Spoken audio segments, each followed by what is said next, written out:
But, you know, when I ask about, you know, the stuff that you regret or stuff that not you're ashamed of, but you regret, or you look back and you say, how the hell could I have written that? Is that I think the same thing, because I've gotten so many things, not necessarily wrong, but I've changed my mind on a lot of things. And people sometimes dig into your past and say, well, aha, well, what about this? And I say, well, yeah, no, that was fucking stupid, wasn't it? And people are, so you're trying to get out of it. No, I truly changed my mind on things because I read a lot, I, you know, grow. And unfortunately, in the business we're in, we're often asked to comment on things that we don't know a ton about on short notice. When you're in a fucking green room at, you know, CNN or Fox or whatever, they change the topics on you. I mean, it happened to me at Bill Maher on Friday night. They threw in a couple of things 3 minutes before he went on. And I was like, oh, that's interesting. Didn't know we're going to talk about that, but fine. So yeah, you know, you change your minds, but you know, I'm fundamentally the same person. And so I think of it myself, and this is always the difficult thing when I'm writing now, am I being the same person I was then? Am I getting a little, you know, over my skis here? Do I know what I'm talking about? You know, am I being emotional rather than sensible and rational? Or am I indulging a sort of nationalistic instinct that I just have somewhere deep inside of me? And so that stuff, being wrong or correcting yourself on things, really just looms over me and has for a long time, because it makes me second guess everything. Because, you know, these people who are totally sure of themselves, I find them fascinating and kind of repulsive. Well, it was also made much worse by blogging, which meant that you were literally writing stuff within minutes of events happening. So, so inevitably you had to say, and I was always pretty clear about this on the blog, that this is all provisional. And you have to take this kind of writing in a different kind of way. There's a piece in the book called Why I Blog, which kind of gets into that. But you're right. When I look back and I see the emotion, especially post 9/11, I mean, that was a traumatizing event that made me, was obviously both, my brain was obviously absorbing trauma for months after it, and rage. The idea that someone from outside this country could come in and destroy something at its very center. I wonder if, for example, and this is just a mind experiment, is let's say they had bombed a shopping center in the Midwest and not the World Trade Center, and that there had been as many deaths, but it was not such an iconic, symbolic act. I wonder if we would have responded in exactly the same way. I think we felt, honestly, we had been raped. There was a kind of violation of going to the World Trade Center and bringing the whole thing down. So in other words, we're human and we can pretend we're reasoning and we are doing our best. But I think of my brain in the year and a half after 9/11 as one flooded with adrenaline and with rage in ways that blinded me to my own blind spots, as it were. Though what I did was, as you may know, I produced an ebook, I Was Wrong, in which I reproduced every bloody, embarrassing, awful, hideous, excessive rhetoric that I used around that time. Did that?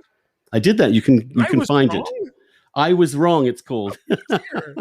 It's many pages long, and it's a absolutely horrible accounting.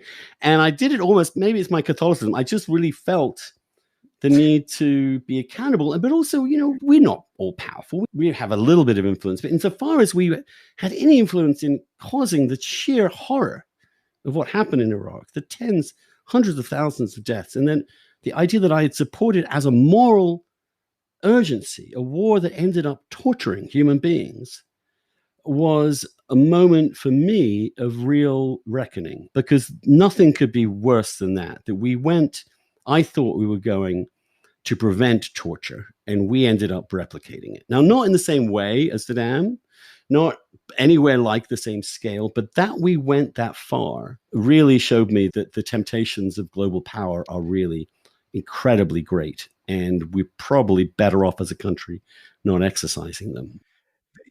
I mean, there's a sense that when people are taking shots at journalists, and as they should, and on Twitter and on their own blogs and the rest of it, the journalists commentators, journalists, historians, whatever, come into these conflicts and these events as fully formed humans. I mean, that's not true. I mean, I recall that in the early days of your blog, after 9/11, that you demonstrated that by having a book club. I remember there was a Robert Kagan book or a Victor David Hanson book. And we're, you know, of course, we're reading things that are kind of meshing with how we feel at the time. Right. But it's also an acknowledgement that we don't really understand this stuff. I mean, we're trying to figure it out as we go, commenting on it as we go too. And so I do find it kind of distasteful that people, there's a certain type of person who will say, you are not allowed to comment on anything in the future because you got Iraq wrong. As you know, if you held everyone to the standard on every issue, there's 9 sides to every issue and 8 of them are wrong. And if this is the case, then everybody has to account for what they did all the time. And to say you had blood on your hands, if anyone ever said that to me, I'd be like, God, you really overstate my influence in these things. Because right. I was, and I'll tell you what, our mutual friend, it was inevitable that Hitch would come up, that Christopher wrote a very moving piece about this. And I thought it was one of the better things that he wrote surrounding Iraq in Vanity Fair, about a soldier who went to war and died in Iraq because he was convinced by the pieces that Christopher wrote about Iraq. And it is a really heart-wrenching piece. And I know that Christopher took that stuff very seriously. He went to his funeral.